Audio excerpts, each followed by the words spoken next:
Meta's vast Menlo Park campus is about to get a bit quieter. The tech giant, which owns Instagram and WhatsApp and used to be called Facebook, is unfriending 11,000 of its 87,000 strong workforce. Falling ad revenues and lower than expected growth have taken the shine off Silicon Valley stocks. But Meta has suffered particularly for failing to excite investors with its virtual reality vision of the metaverse.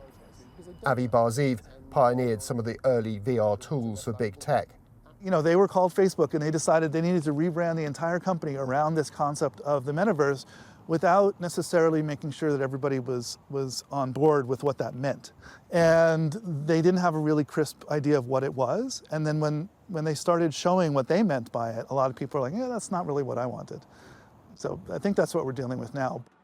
It's not that Wall Street doubts virtual or augmented reality is the future, more just how much time and money Meta is using to get there. Meta has been spending a staggering amount of money creating the metaverse, up to $15 billion in research and development in the last year alone. That's the same as the R&D budget for the entire UK. A fact investors have found hard to swallow, given smaller companies in a garage rather than a campus are doing creative things with the same tech. So tell me what I'm looking at. Tell me where I am. Well, you're in the Soma neighborhood of San Francisco. Avatar is a startup using Meta's VR technology, but their own app, which allows it to transport remote customers to real places rather than put them in expensive virtual ones. I mean, it's literally like you and I are taking a stroll down the street, yet I'm sitting in your office and you are taking me on a stroll down the street.